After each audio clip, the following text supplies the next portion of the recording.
Local news, national news, even feel-good news, delivering the topics that are relevant to you. That's why I listen to Joe. He covers it all. The Joe Kelley Show on WDBO. Well, as I had predicted 24 hours ago, exactly at this time 24 hours ago, I told you that the Orange County School Board would most certainly approve the 1 penny sales tax or the half penny tax, that is, to continue on the ballot in November.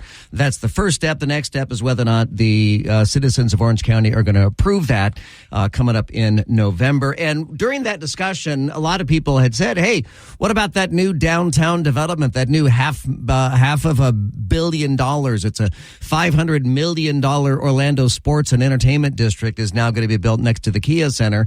And there were a lot of questions about, well, how's that getting funded? Well, coming up in about 30 minutes from right now, we're going to talk to the City of Orlando's Downtown Development Board Director.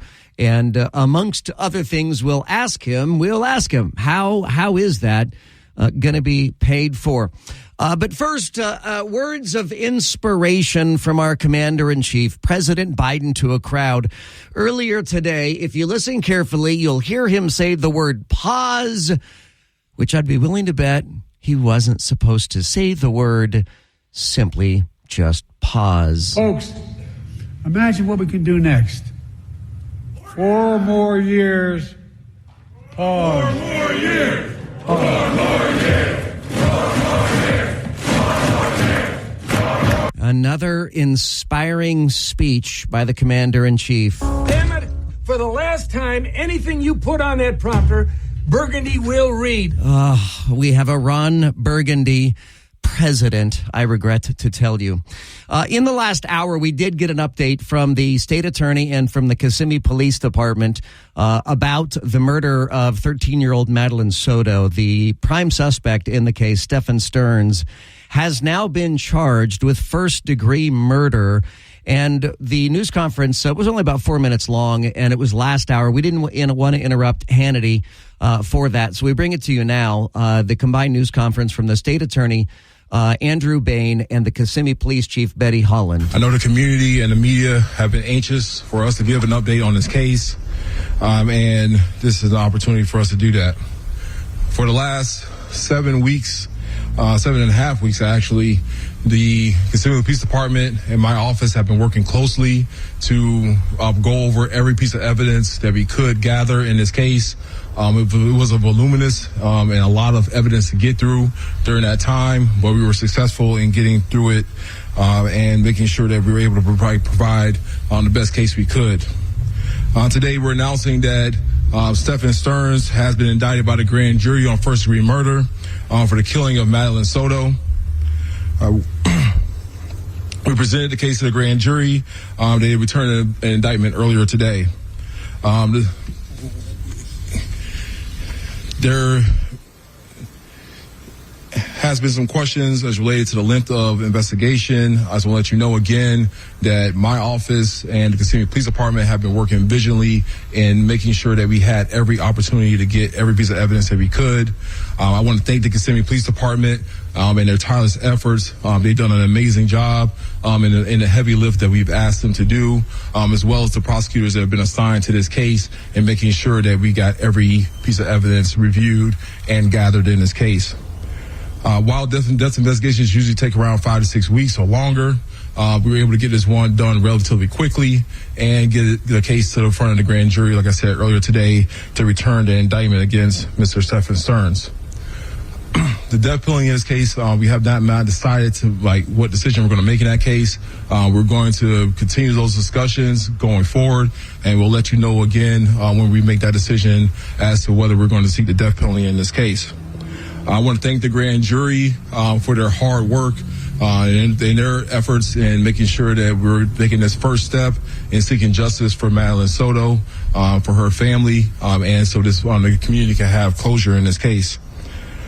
The defendant will appear at initial appearances. I believe probably the next day or two.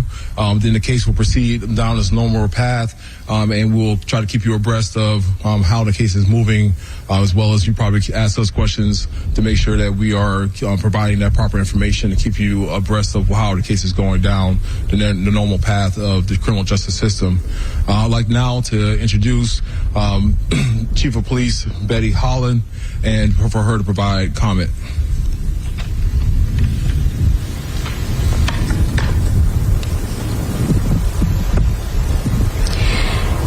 Thank you, State Attorney Mr. Bain. Good afternoon, everyone. I want to thank the investigators and the other agencies that assisted us in uncovering the evidence to move forward with this case. We know this case has gained significant public attention because Madeline had just celebrated her 13th birthday and was just a child. The evidence shows an individual that was entrusted to keep Madeline safe made calculated moves to dispose Madeline's belongings and place her body in a wooded area before she was ever reported missing. For the 4 days following her disappearance, the entire community was actively looking to find Madeline safe and alive. Tragically, on March 1st, Madeline's remains were found. Our detectives have worked tirelessly to piece together the events leading up to Madeline's disappearance and death. With the collaboration of the state's attorney's office, we prepared the case for the grand jury that was heard today. The grand jury determined that our department secured enough evidence to obtain a first-degree murder indictment. We appreciate each grand jury member for their careful consideration. We want to thank the diligent work of the state's attorney's office, the medical examiner's office, and our other law enforcement partners who assisted with this investigation. Your expertise and dedication were instrumental in uncovering the truth. The indictment signifies a crucial step forward in our quest for justice and a testament to our commitment to honoring Madeline's memory. So little new information there other than the main suspect has now been charged after a grand jury has been charged with first-degree murder in the death of 13-year-old Madeline Soto. Stefan Stearns, you just heard there from State Attorney Andrew Bain and Kissimmee Police Chief Betty Holland. Bain had indicated that they have not yet determined whether or not they're going to seek the death penalty against Stefan Stearns. What do you think? There are a lot of people, and I certainly understand this. Man, I get it.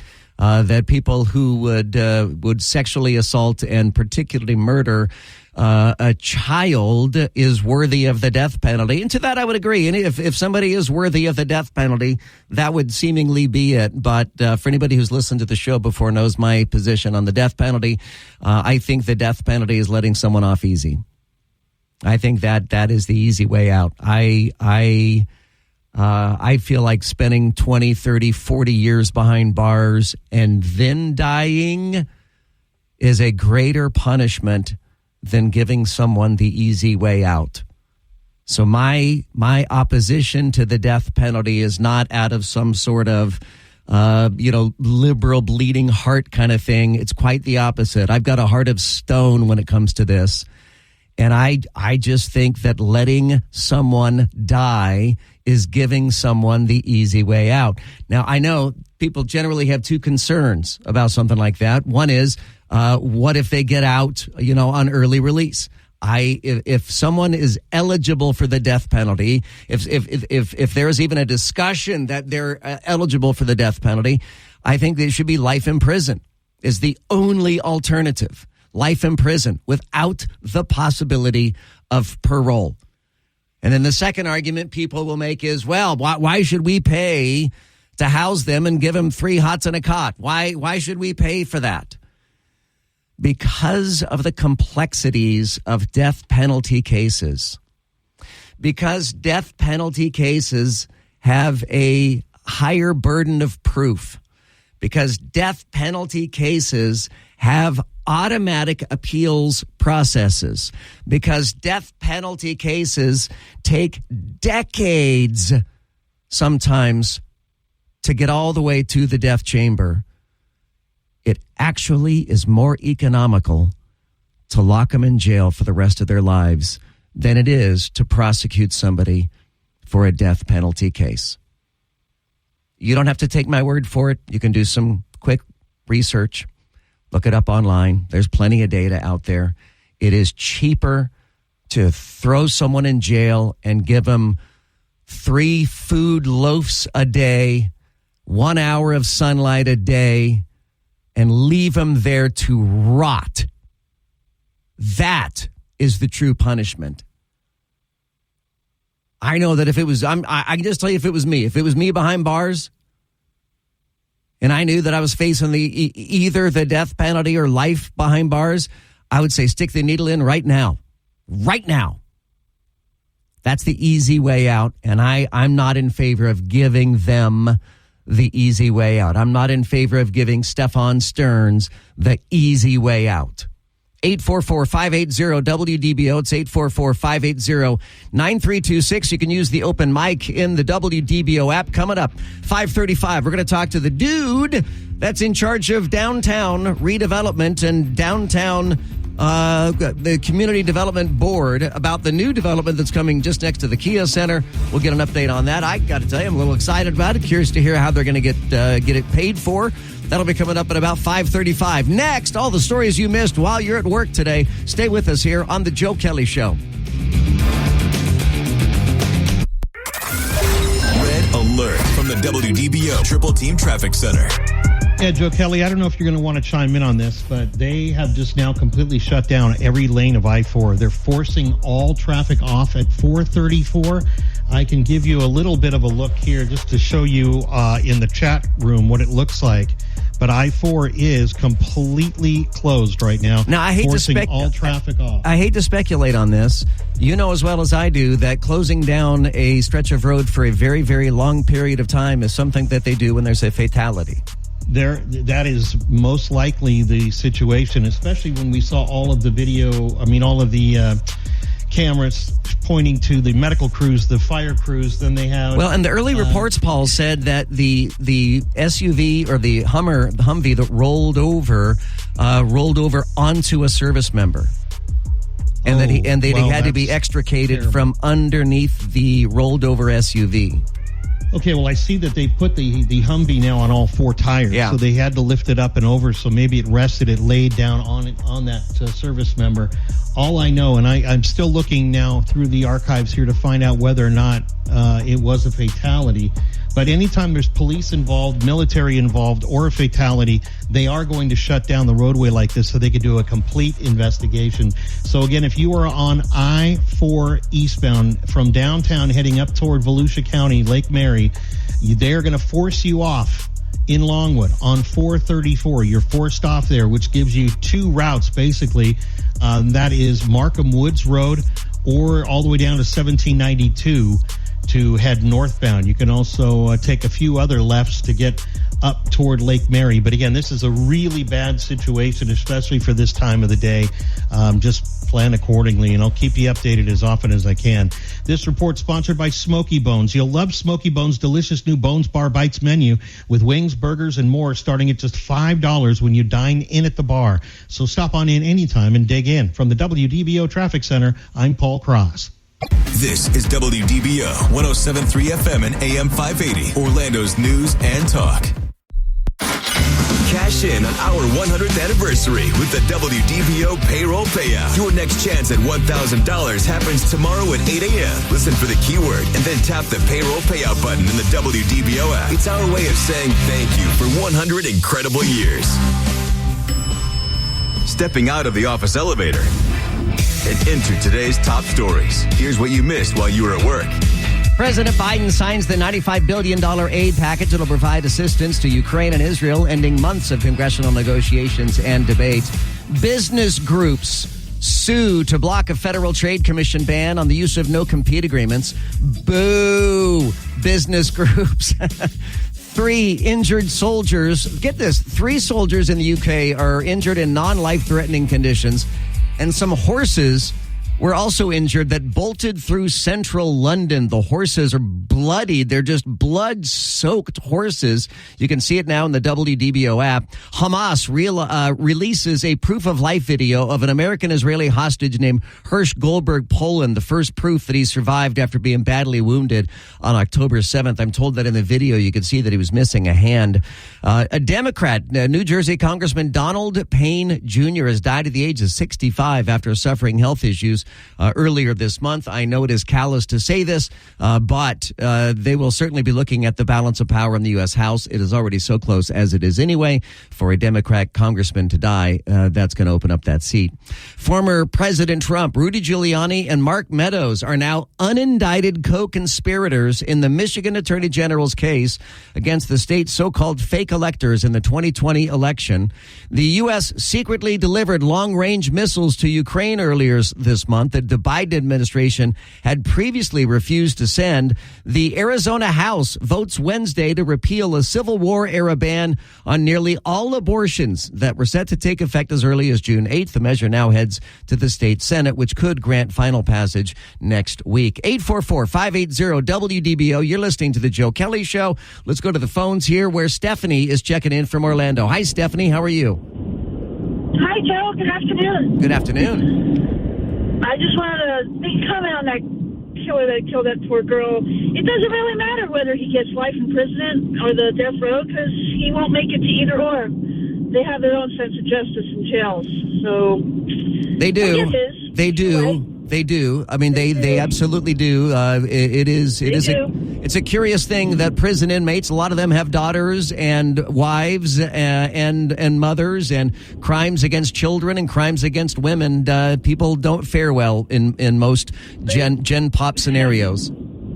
That is true. That is true. So, yeah, it doesn't matter in the end what he gets because he'll get his in one way or the other. But in that scenario, presuming that there is a courthouse justice or a jailhouse justice, I should say, is it not then still cheaper to let him get life behind bars than it would be for him to have the death penalty? Joe, the only thing about keeping these people in prison when they deserve the death penalty is that we got to keep paying for them to live. I don't think that's fair to the taxpayers, especially when they deserve to die. All right, man. Hope all is well. You do a great job. I love listening to it. Thank you. Little staticky there. I'm not sure if you could hear what he said. He might have left that open mic before I addressed that part. But it is cheaper. It is... I know it's counterintuitive, but it is cheaper to sentence someone to life behind bars than it is to sentence them to the death penalty, because of all of the appeals that are built in. I mean, how many times we report on, some guy's going to the death chamber after being convicted in 1982. I mean, because it is such a complicated process, and you want it to be a complicated process, lest we execute someone who actually was not guilty. Joe, I understand your argument on the death penalty, but I say go ahead and execute them and let them meet their judgment right now. I know a lot of people share that thought. Thank you so much for that. I do appreciate it. 844-580-WDBO. All right, so there is a $500 million project coming to downtown Orlando. $500 million Orlando Sports and Entertainment District. It gets the green light. Coming up next, we're going to talk to David Barilla. David Barilla, I beg your pardon. David Barilla. He is the City of Orlando's Downtown Development Board and Community Redevelopment Agency Director. Woo! That is a mouthful. We're going to ask about this new development and kind of unpack how's that going to get funded. I think it's funded through multiple different ways. We'll get into that coming up next. Stay with us here on The Joe Kelley Show. Red alert from the WDBO Triple Team Traffic Center. Just a real bummer of an afternoon right now on I-4 eastbound. They're taking everybody and forcing them off at 434 in Longwood. This is causing major delays on I-4 out of downtown and all the way up to 434, where again, they're forcing you off. You could either take Markham Woods Road, 1792, or stay on the 417 if that's an option. The 417 also northbound is becoming heavier, and that's because, of course, you can't use I-4 to get home tonight if your destination is in Lake Mary, Sanford, somewhere in Volusia County. It's just a real mess. You've got another wreck on I-4 westbound in that same area. They have a left lane block causing backups out of Volusia County. A crash on 417 southbound at Celebration Toll Plaza. They have a couple of right lanes blocked there, and a crash on the Turnpike northbound at 429. So a really rough afternoon commute here, folks. This report sponsored by Cracker Barrel. It pays to be early because at Cracker Barrel, you can get early dinner deals on their signature dishes weekdays from 4 to 6 p.m. starting at just $8.99. From the WDBO Traffic Center, I'm Paul Cross. This is WDBO 107.3 FM and AM 580, Orlando's news and talk. Connected to our community. Talk local issues and events with Joe Kelley. Use the open mic in the WDBO app and let Joe know what interests you. The Joe Kelley Show on WDBO. I love talking about downtown Orlando. As many of you know, I lived in downtown Orlando for several years until just recently we moved out to West Orange County. But I love living in downtown Orlando, and I love talking about downtown Orlando. And joining me now is David Barilla. David is the executive director of the Orlando's Downtown Development Board. David, thanks for joining me. How are you? Oh, that's always my fault. I always forget to pick up the phone when I'm interviewing a guest. David, hello there. I'm still here, Joe. No worries. Thanks for having me on. Doing good. Listen, funny story. So my kids, my teenage sons are very accustomed to downtown Orlando as they spent a lot of time with me when I lived in downtown Orlando. They recently had a reason to go to Jacksonville and stay downtown there for a couple days. And they came back and said, Dad, Jacksonville's downtown is so much different than Orlando's. I'm like, yeah, it really is. I mean, downtown Orlando, for anybody who is a hater on downtown Orlando, y'all got to go to Jacksonville, then you'll really understand how great downtown Orlando really is. There you go. We appreciate that. We're glad they enjoy it. So you got a new development coming that is going to be just on the north side of the Kia Center. And a quick history lesson for anybody who's new to Orlando. That big vacant field right there behind the green fence used to be the Orlando Police Headquarters until it moved over to Orange Blossom Trail. That was torn down knowing that this was going to be an entertainment complex years ago, and it's finally going to happen. That is the plan, so we're really excited about it. A lot of things have changed, and it's really evolved since then. You know, we really started talking about it almost over a decade ago. It was probably 2012, 2013, when the opportunity came available to really create something unique and great there at that site. At that time, we talked a lot about trying to create an environment like LA Live and then the Staples Center and things of that nature. But, the community has evolved, development has evolved, and we've got to a point where we're just really excited about the development team on the other end with JMA and the Machete Group having some great success out in Sacramento and kind of having a lot of, positive experience and lessons learned from the development there, bringing that to what we'll have. So, some of the numbers are out there, but it's a really great mix of both hotel. We're going to have a full service hotel on the site. It'll have over 260 rooms in it, in addition to living opportunities. So, Joe, you can come back if you want. All right. Have a great spot for you there, 273 units. But then some of the most exciting things to me are that ground floor and the presence that it's just going to create for people in downtown every day, but also for those that are, going to be coming to the variety of events that we have at the Kia Center or pass by on their way to Inter & Co. There'll be 120,000 square feet of just activated ground floor, entertainment, retail space, things that just give you another reason to come downtown, anchored by a really great event space. And what I mean by that is way back when we were talking about this development in the 2010, 11, 12, the time frame I was talking to you about, it was really trying to find a niche for having more events in downtown, especially those for business travelers. We worked with Visit Orlando to kind of figure out what that needed to be.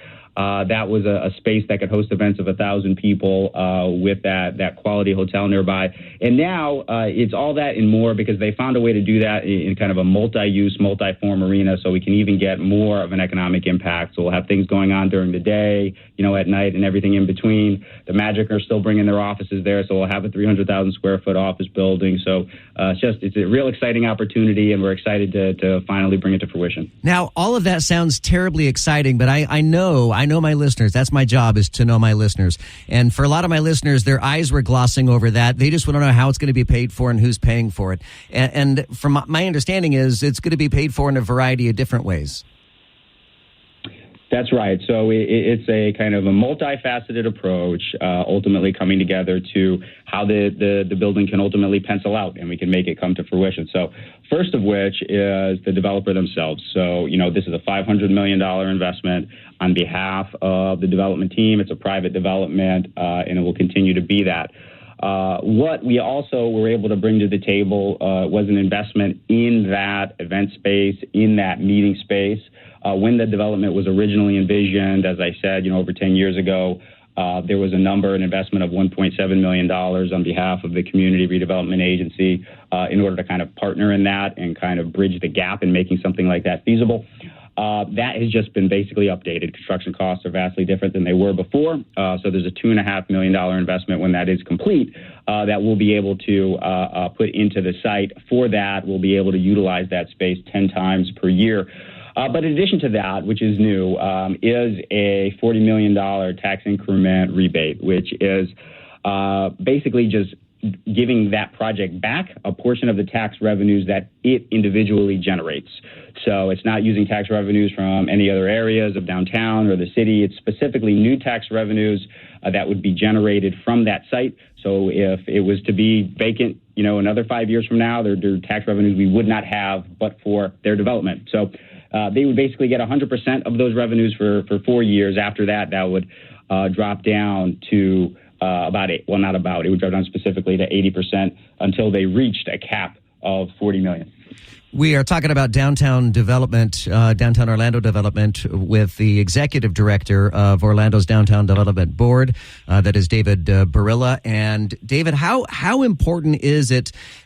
For the longest time, a lot of people kind of thought downtown stopped at I-4, that once you cross over to the west side of I-4, you're no longer in downtown. You're kind of in Paramore at that point. How important is it for you as part of downtown development to recognize that we got the Creative Village there now? Of course, the Kia Center and our soccer field is out there. I mean, that getting over to the west side of I-4 is really starting to feel a lot more like a part of downtown.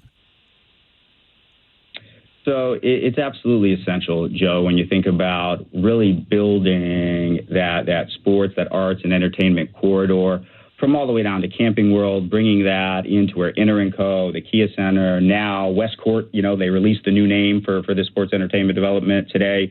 You've already heard about the canopy and that kind of revitalization and reimagination of what's going on under I-4 and then connected to the Dr. Phillips Performing Arts Center. It's kind of the connecting all those capillary ends, so to speak, making sure people have an exciting visit in downtown, however long or short that is, and can really be exposed to the multiple facets of our downtown. That includes those components on the west side. And I know that a lot changed, David, when the pandemic hit. I mean, I remember in the days, when we were back in the 7 days to flatten the curve period of the pandemic. And I literally walked straight down the middle of Orange Avenue for about 3 blocks without encountering a single car. And it was an absolute ghost town. Now, I know that the downtown area has rebounded wonderfully since, but there's still a lot of vacant office space down there. I mean, how important are residences in downtown versus employees in downtown? Which audience do you cater to most? Under that context, it's really hard to say which most. When you think about urban revitalization, you see it kind of finding different pathways in different cities. So for downtown Orlando, we're definitely doubling down on having that neighborhood aspect, right? So that's the residents that you speak to, having more places to live in downtown, and at every affordability point in the spectrum. West Court Sports Entertainment Development also will have a certain number of affordable units, 10 specifically in that. But we're not kind of taking a step back on traditional economic development, understanding that downtowns will continue, to be our core employment centers, and you need a strong downtown to have a strong region. So, I mean, just, today, also our advisory board heard about an incentive to bring another 1,000 jobs with a company by the name of Travel and Leisure, literally to across the street of the development that we're talking about here. with Westcourt. So we're working on both ends because we want to make sure that we're just setting ourselves up for a strong economic future as well as a strong livability future. Lastly for you, David, and again, I really appreciate your time this afternoon. I know you probably got dinner on the table ready to go and everything. You mentioned the under I-4 park that is going to be developed. What is the timing of that compared to the Westcourt development? From a time frame perspective, it's really exciting, Joe, because what you see is the target for both of these is to bring them online in 27. Although there'll be, different seasons, so to speak, you can imagine coming downtown, in that fourth quarter of 27 and really having a completely different experience coming down Church, walking west, experiencing the canopy in all its both digital install as well as physical improvements, and again, getting to enjoy just a really great evening at Westcourt, whether that be in maybe one of its F&B establishments, going to a new type of event that would be there, or spending the night in a brand new hotel. So we're really excited about the future. Well, I'll tell you, my wife and I regularly talk about moving back to downtown. We love living there, and I know that that's going to be in our future in very short order. So thank you so much, David, again, for your time, for all the information. I know our listeners appreciate that. And for those who, there's always critics everywhere, but if you've not been to downtown Orlando recently, you really ought to go to downtown. There's a lot of exciting things happening in downtown, and clearly a lot more exciting things in the near future. David, thank you so much for your time. Thank you. We'll talk again soon. I'm Joe Kelley. You can share your thoughts, your take, your reaction. 844-580-WDBO. It's 844-580-9326. You can use the open mic in the WDBO app. The Joe Kelley Show on WDBO. The Joe Kelley Show on WDBO. For 100 years, we've been your voice, your source, your heartbeat. From the roaring 20s to the digital age, we've been there for it all. Happy 100th anniversary. WDBO, where history and headlines meet. Well, I got an open mic from him, but I see he called, and I would much rather speak to him live than a call. Rafael Zaldivar is joining us. Rafael, thank you so much, man. How are you doing? I am doing great, Joe. I'm glad you're doing a really good job on that show, and it's kicking butt out there. That's all I hear. I appreciate that. Let me bring everybody up to speed as to why your name sounds so familiar to so many people. Your son was the witness to a crime more than a decade ago, and before he had a chance to testify, he was executed in cold blood by Bessman Okafor. And Bessman Okafor was sentenced to the death penalty. But then there was an issue with that. The Florida Supreme Court said, no, they got to go back, and they overturned it. And here we are more than 10 years later, and he has not been executed. And you wanted to share your thoughts, and you already, I know where you're coming from, and I know your thoughts, but I want you to tell our listeners, you wanted to share your thoughts on the death penalty. As I said, I think the greatest punishment is for them to suffer life behind bars and die there.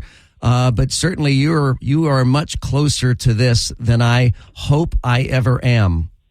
Mm-hmm. We've been going through this since 2012.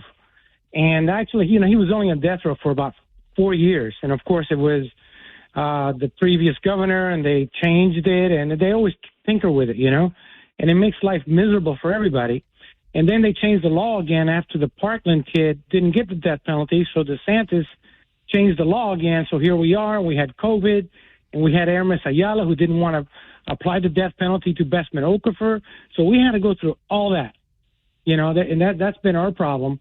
But, the case that he's been found guilty again, not guilty. They decided a recommendation of 93. So we're going back on June 24th, and the judge is going to decide his fate. What's going to happen with him? I want her to send him back to death row, and that's where he belongs. And it's like I said, it's not about the money or the time. I know it's frustrating, but it's about equal justice under the law. And that Florida is a death penalty state, so he qualifies for it. He should get it.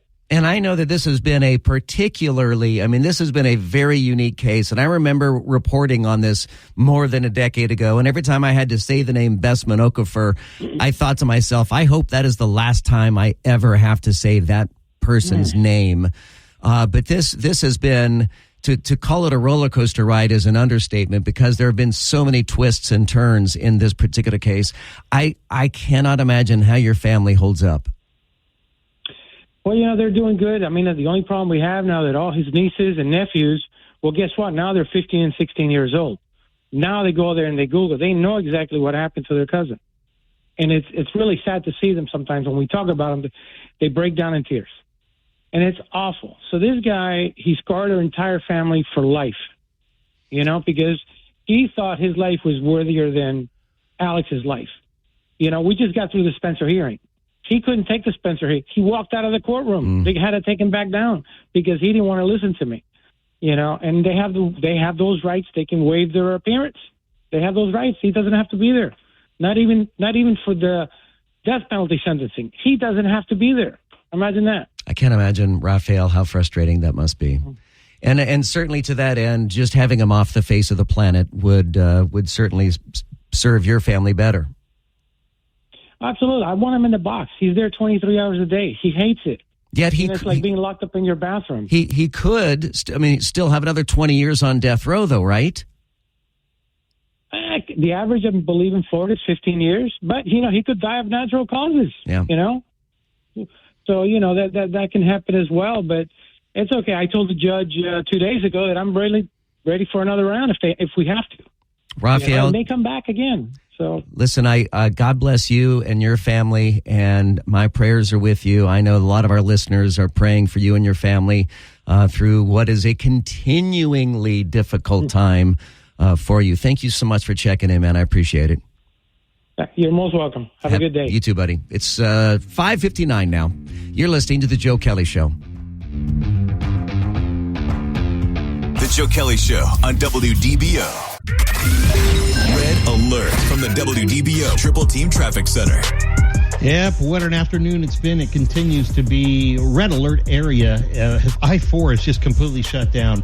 All of the eastbound lanes are being forced off at 434 in Longwood. That means coming out of downtown, it's just stopped. I-4 is a parking lot all the way up to Longwood. So there's a long stretch of nothing to do but just sit in your car and hopefully not run out of gas.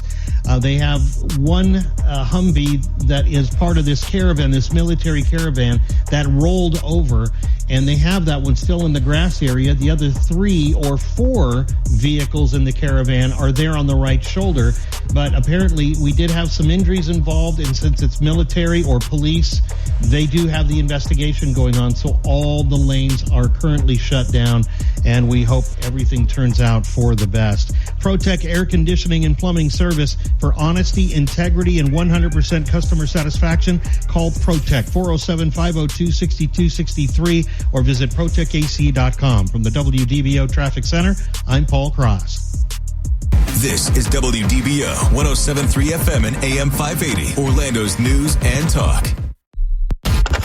Insightful. You tell the truth from your point of view. Entertaining. Man, that guy is a lot taller than he sounds on the radio. And engaging. When we hear you on the radio, it's a good thing.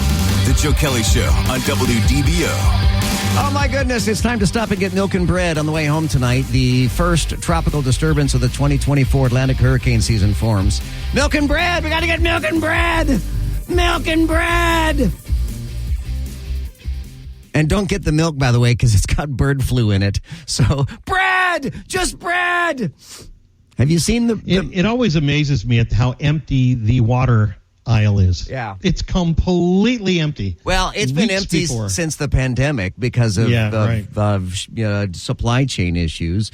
But now we got to be worried about the beginning of hurricane season. I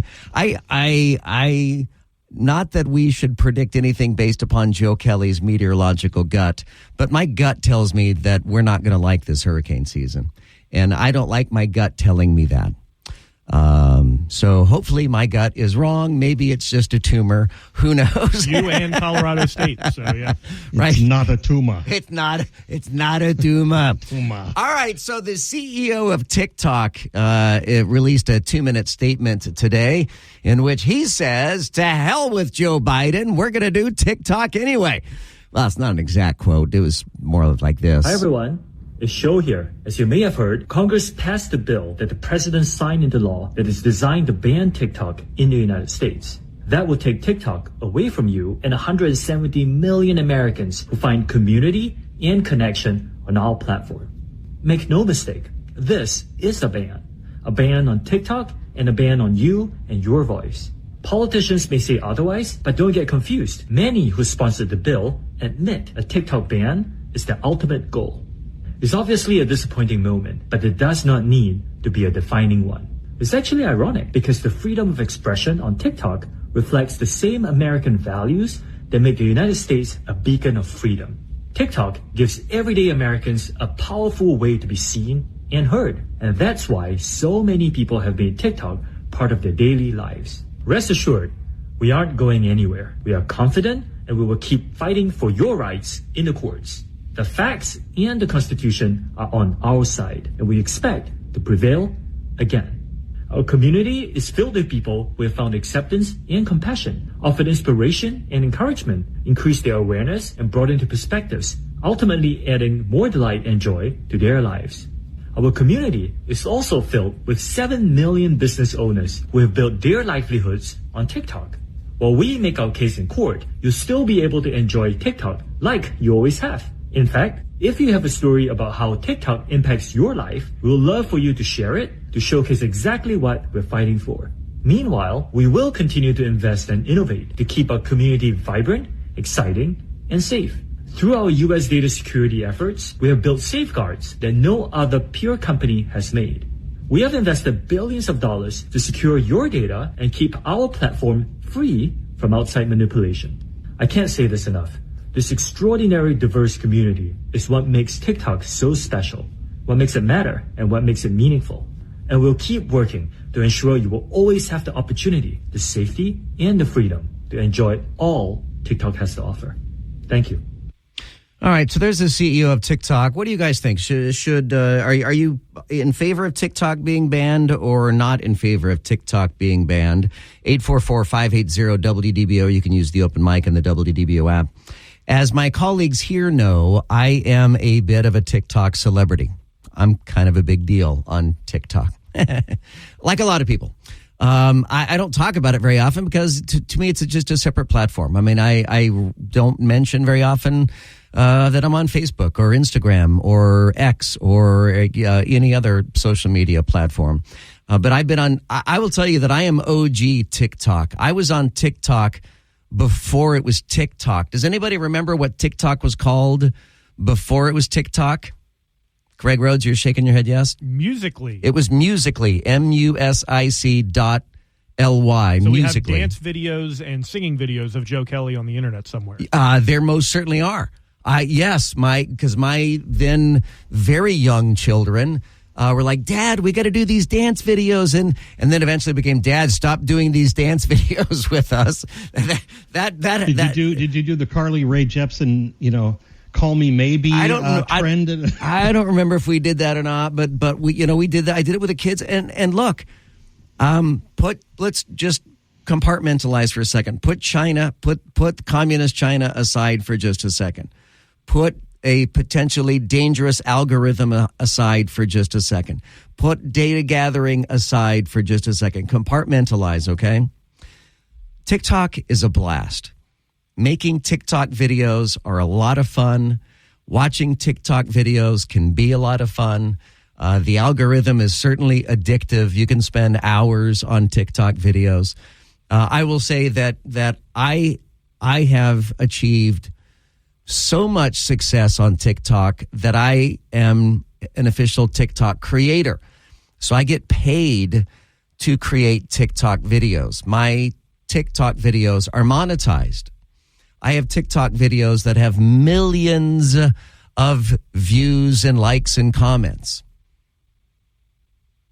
But I will tell you that I have never taken $1 of profit from TikTok. Never. Because I am too concerned to put my bank account information into TikTok to cash out. So it's like having a slot machine with a whole lot of money on it, and you're too afraid to cash out. I have never cashed out on TikTok because the only way to do it is to put your bank account information in there. And there's no way in hell I'm putting my bank account information in TikTok. So that money just sits on the table. That I guess TikTok gets to keep that money because I'm not touching it. I heard that they take your money that you would have made and they turn it into coins and they just spread it all over the ground everywhere. So Joe Kelley doesn't pick it up. You're entitled to it. I don't touch money that's on the ground. There's no way. 844-580-WDBO. And honestly, when it comes, all right, so what do I think about whether or not TikTok should exist? I couldn't care less. And I'll tell you why I couldn't care less. Primarily, here's why. So I found this story, Associated Press. Laurel, I know how much you like when I crunch paper. And we can tell that that's real because you're making the sound of paper. That's right. And the headline reads, TikTok may be banned in the U.S. Here's what happened when India did it. So I go through and I read this entirely long Associated Press story, and it gets to this one sentence. But for the most part, content creators and users in the 4 years since the ban have moved on to other platforms. Well, that's just garbage. Thanks, Associated Press. Yes, that's why I don't care. Because if TikTok goes away, we'll still create content. We'll create it in Threads. We'll create it in YouTube Shorts. We'll create it in Facebook Reels. There is other way to do it without the Chinese Communist Party overseeing us and data mining us. This is Scott Rapp from Davenport, Florida. Leave Scott. TikTok alone. If you want to do something, China steals everything from us.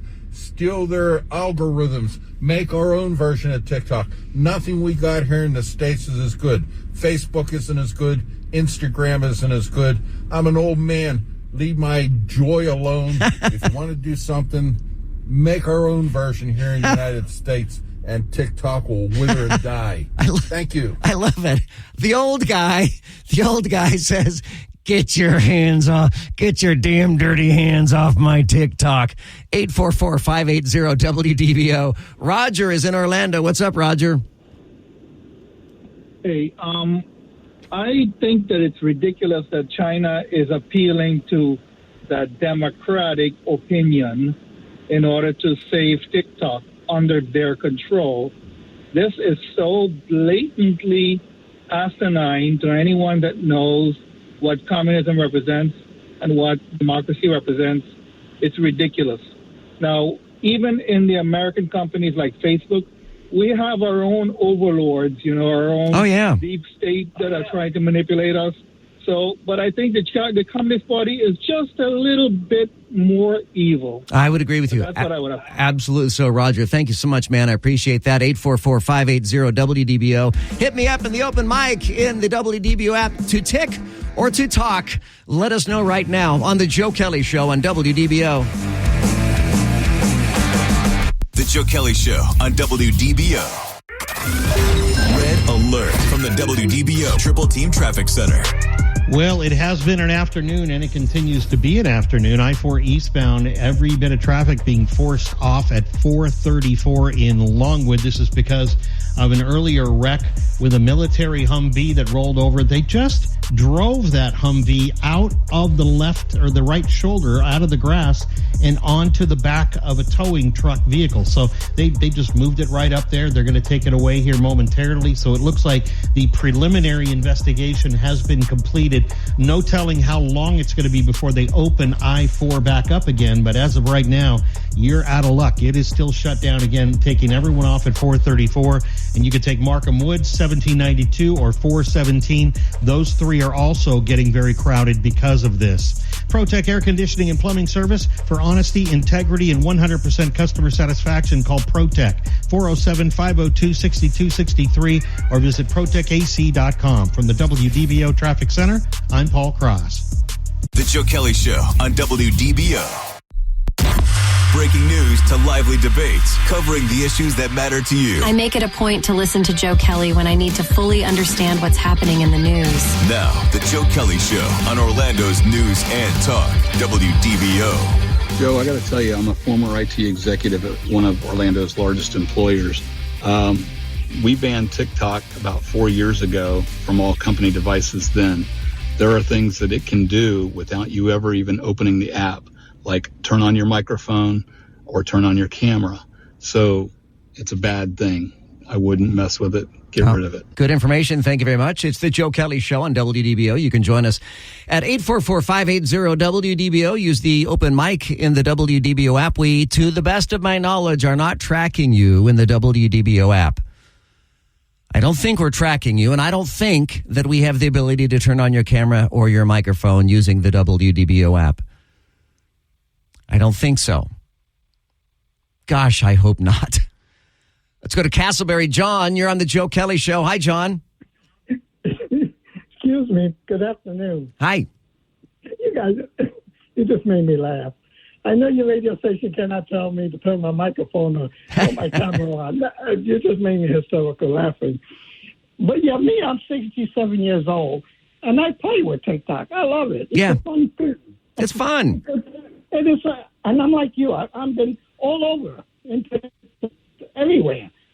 On Instagram, Facebook, Twitter, I'm everywhere. And everybody says, you love TikTok. I said, I'm crazy about it. And they think I'm crazy, but stick with it, man.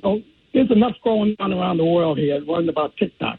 John, thank you so much, man. I appreciate your call. Thanks for tuning in. Let's go to Duke, who is in Lake Mary. Hey, Duke, how are you? Good, Joe. Don't let that cash go. Don't let it go, man. I work with a lot of content creators, and what they do is they will go open up a separate account at a different bank than where they bank already. Set it up, have the money sent to that account, and then you can get the money out and put it into your regular account. So if you feel that way, you'll be able to keep it that way. You know what's funny, Duke, because I maybe I just haven't given it enough thought, but that thought never crossed my mind. Maybe I just haven't spent enough time thinking about it, but yeah, that's what a brilliant, of course. Why didn't I think of that? Just go to a different bank. A lot of the content creators we work with over at my company, they do that just for what you were talking about. Yeah. Just to make sure they're safe. Smart, very smart. Duke, thank you so much, man. I appreciate that. I get half your money now, right? Yes, I'll get you a commission. Let me just write down your number. Oh, hang on. Did I lose him? Is he off the phone line already? Oh, that is too bad. We lost Duke's call. All right, 844-580-WDBO. I do not believe TikTok should be banned. They've done more than any other social media company to isolate themselves from other input from foreign nationals. And then on top of that, their algorithm is no worse than the YouTube Shorts or Instagram or Facebook. All of them are the same. I will tell you that. I don't follow pretty much anybody on YouTube. I publish on YouTube, but I don't really follow people on YouTube. And every time I open up YouTube to post a video, like last night, I posted a video on YouTube of me catching a fish. I used my drone. I was doing my two favorite hobbies, drone flying and fishing. And I was fishing at a pond in Ocoee when I got off the air last night. And I was flying my drone, and I got video of me catching a fish. And I edited a little video and put it on my YouTube account. And while I was loading it on YouTube, YouTube Shorts start showing me thumbnails of girls, busty girls in bikini tops. Now, I don't follow anybody on YouTube, and certainly not anybody that has busty girls in bikini tops. And that is just as insidious as what TikTok shows me, busty girls in bikini tops. So, yeah, I certainly understand where you're coming from with regards to that. Hey, Joe, so in regards to you not wanting to put your bank account information into TikTok, as long as you use your phone with TikTok, they monitor your keystrokes. So they already have your bank account information. So go ahead and get that money, brother. Have a good day. That's great. Great news. Very, very good news there. Thank you. Hey, Joe, with regard to TikTok, I think laws should apply equally. So I don't think that banning one company is a good thing. However, phrasing the law to where it bans ownership of a company by a foreign government, that could be something that could be applied to a broader base and prevent this from being done by Iran or another country. Well, and technically it is already against the law for a foreign company to own an American media company. Like a foreign company could not own NBC. A foreign company could not own the New York Times. A foreign company could not own Cox Internet. So it's already against the law for foreign companies to own American media organizations. So then it just comes down to whether or not TikTok falls into that category, as to whether or not they are considered a media organization. A social media organization? Is that the same as a media organization? I'm sure that some court somewhere will decide whether or not it applies. Red alert from the WDBO Triple Team Traffic Center. I-4 eastbound continues to be completely closed at 434. They have closed all the lanes from an earlier wreck that involved a Humvee in a military trail. I can't tell you. They just took a few of the Humvees away. So now they've just got the one Humvee back on the back of the truck. And it looks like they may open up all lanes here in the next 20 or 30 minutes. They're kind of moving some cones around. So that's really good news, especially if you're on I-4 out of downtown headed eastbound. You're going to have that parking lot ahead of you all the way into Longwood, where they force you off at 434. This report is sponsored by Indeed.com. You don't need a job site. You need a hiring platform. Indeed lets you schedule and conduct virtual interviews all from one place. Start at Indeed.com/credit. From the WDBO Traffic Center, I'm Paul Cross. This is WDBO 107.3 FM and AM 580, Orlando's news and talk. Orange, Seminole, Osceola, and all of Central Florida. Join the conversation now by using the open mic in the WDBO app. Now, the Joe Kelley Show on Orlando's news and talk, WDBO.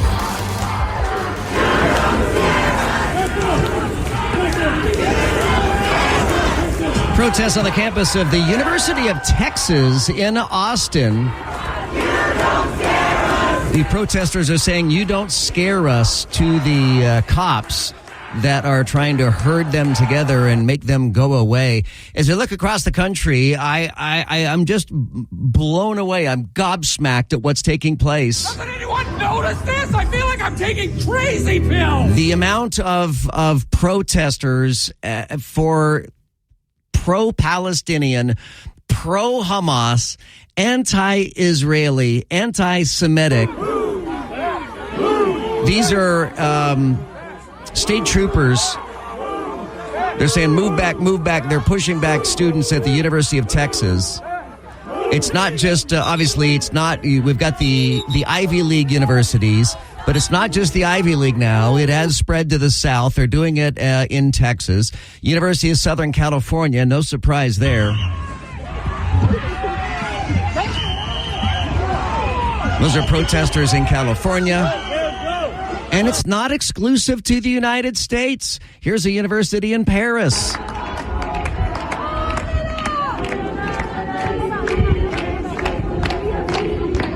So much attention that these protesters are getting here in the United States that the Israeli Prime Minister Benjamin Netanyahu released a statement this afternoon. What's happening on America's college campuses is horrific. Anti-Semitic mobs have taken over leading universities. They call for the annihilation of Israel. They attack Jewish students. They attack Jewish faculty. This is reminiscent of what happened in German universities in the 1930s. It's unconscionable. It has to be stopped. It has to be condemned, and condemned unequivocally. But that's not what happened. The response of several university presidents was shameful. Now, fortunately, state, local, federal officials, many of them have responded differently, but there has to be more. More has to be done. It has to be done not only because they attack Israel, that's bad enough. Not only because they want to kill Jews wherever they are, that's bad enough.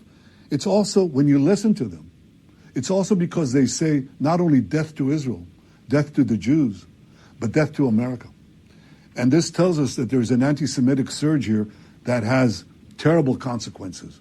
We see this exponential rise of anti-Semitism throughout America and throughout Western societies as Israel tries to defend itself against genocidal terrorists who hide behind civilians. Yet it is Israel that is falsely accused of genocide, Israel that is falsely accused of starvation and all sundry war crimes. It's all one big libel. But that's not new. We've seen in history that anti-Semitic attacks were always preceded by vilification and slander. Lies that were cast against the Jewish people that are unbelievable, yet people believe them. And what is important now is for all of us who are interested and cherish our values and our civilization, to stand up together and to say enough is enough. We have to stop anti-Semitism because anti-Semitism is the canary in the coal mine. It always precedes larger conflagrations that engulf the entire world. So I ask all of you, Jews and non-Jews alike, who are concerned with our common future and our common values, to do one thing. Stand up, speak up, be counted. Stop anti-Semitism now. Benjamin Netanyahu, what an absolute cesspool our colleges and universities have become. I'm mortified at not just the Ivy League universities, as Eric Erickson was saying earlier, that no schools in the Southeast Conference were doing this. I'm ignorant on this. Texas, they're a Southeast Conference, aren't they? Yes. Well, now keep in mind, the University of Texas is in Austin, and Austin is the island of blue in a sea of red. Most of Texas is very conservative, but Austin and some of your city centers, like in Houston and Dallas, they can be a bit blue when you get into your urban areas. But Austin, Texas is freaky, hippie, liberal blue. And not just because of the university. You know, there's a couple things at play here, one of which is someone is funding this. All of these students are showing up with identical tents at these same universities all across the country. You cannot tell me that all of these students are such camping enthusiasts that they have tents that they've already owned and they're just bringing out their tents. Somebody is funding this. Somebody is buying tents. Somebody's paying for the food to feed them. Somebody is paying for the signage that they're carrying. Someone is paying for these people. Two, they're not all students. I'd like to separate the wheat from the chaff and determine which ones are students and which ones are not students. The non-students are professional mud throwers, muckrakers, puddin' stirrers. They're professional troublemakers. I mean, these are people who will cross multiple state lines to get to any random protest because they're anarchists. They don't care. But at least in Texas, at least at UT, they're shutting it down.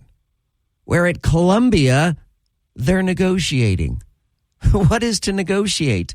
When the other side says death to Jews, where is the room for negotiation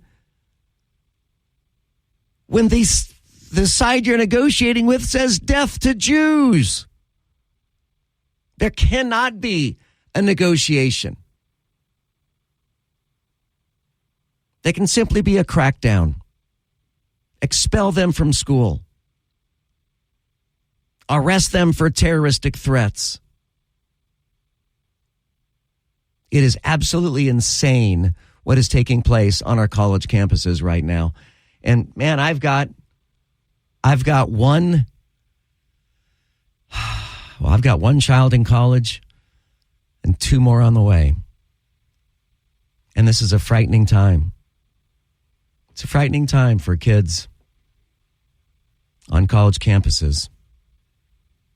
844-580-WDBO. You can use the open mic in the WDBO app. What do you think needs to be done with these protests? Are you in favor of the Texas approach, and that is crack down and arrest? They've made like 100 arrests in Texas. No, check that. I was off by 10. They've made 10 arrests at the University of Texas so far. 844-580-WDBO or use the open mic in the WDBO app. The Joe Kelley Show on WDBO. Now, the 3 big things you need to know. Powered by Hard Rock Bet. 3. An Orlando school may look a little better thanks to some volunteers. Over 300 employees at Lockheed Martin volunteered their time this weekend to fix up Roberto Clemente Middle School. It was part of National Volunteer Week, which runs through Saturday. 2.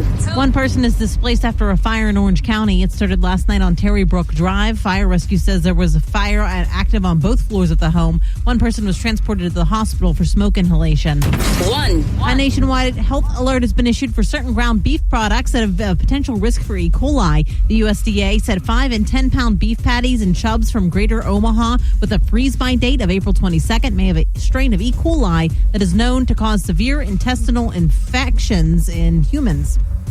The Joe Kelley Show on WDBO. Talk and discussion on the latest breaking national news. Crude oil prices continue to fall. Local news. You're not going to have Disney have its own government in Central Florida. And stories that matter to you. Use the open mic in the WDBO app and let your voice be heard on the Joe Kelley Show. The majority of the people, my friend, knows or, know history, knows that the Jews crucified Jesus. Oh, okay. All right. Thank you so much for that that intelligent contribution to this discussion. Let's go all the way back to the Jews crucifying Jesus. 844-580-WDBO. Use the open mic in the WDBO app. Steve is in Kissimmee. Hey, Steve, how are you? Hey, Joe, how you doing? Good. You got a great show. I listen to it every evening. Oh, thanks, man. I just had a question. I'm pro-Israel, no doubt, and all this things that are going on with the colleges. I just have a question. All these Jewish professors and Jewish students, if these kids been being indoctrinated for like a decade, how come nobody's ever been speaking up all these years? I mean, why did it slip by? You mean the anti-Semitic protesters? Yeah, like how did that get taught to these kids with nobody noticing? Because there had to be Jewish kids in these schools because they're being bullied by these people. So they go to the same schools, and none of these Jewish kids told their parents. They didn't tell any authorities. The Jewish professors didn't know this was being taught in the classroom next door. It's a good question, Steve. I think they waited for this event now with Israel fighting back against Hamas. And these protests now, I mean, it defies logic. Most of us would look at that and say, why aren't you out there supporting Israel? Why would you be out there supporting a terrorist group? I mean, Palestinians and Gaza and Hamas are intertwined and very much just the same organization. I mean, the Gaza residents give Hamas an 80% approval rating. Now, it's not clear if that is Stockholm syndrome and they're simply saying that because they're being held hostage, or if they genuinely feel that way. But Hamas has been the duly elected leadership of Gaza for multiple times now, and it just defies logic. To me and to a lot of people, why these college campuses would blow up the way that they are. But I think you've got a lot of left-leaning professors that have been there since the Vietnam War, that stayed in academia as a way to avoid the draft, and have permeated academia and have shared that mindset with their students. And maybe sometimes in a subtle way, maybe sometimes in a not so subtle way. But it's really come to a head now with the war between Israel and Hamas in Gaza, a war that was started by Hamas. I mean, on October 6th, there was peace.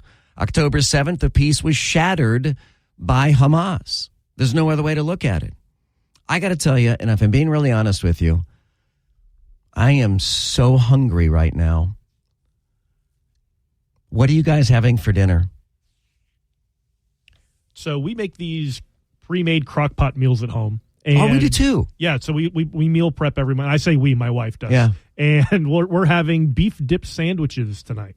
Oh, that sounds good. Yeah, they just marinate and cook on the slow cooker all day, and then you build sandwiches. They're amazing. They're our favorite meal that we found so far out of it. Laurel, what about you? What are you having tonight?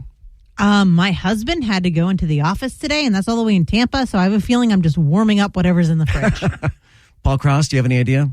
Yeah, if I were at Laurel's house, I'd be doing the same thing, because I think here that's kind of what we're doing today. It's been kind of a crazy day. I haven't had time to do anything, so leftovers or whatever. Did I tell you that the mourning doves that are on my back porch have had hatched babies, and there's 2 little mourning dove chicks on my back porch? Oh, you were waiting for that. Yeah, I've been shooting video every day. I'm going to put together a full video of them, from chicks to birds, if you will. And I'm sorry to bring up the mourning dove chicks in the same discussion as what I want for dinner tonight. Yeah, you said eggs and bird. Right. So that's that. Thank you for being a part of the Joe Kelley Show. We love you guys, and we'll see you back here on the radio tomorrow afternoon, 5 till 7, right here on WDVO.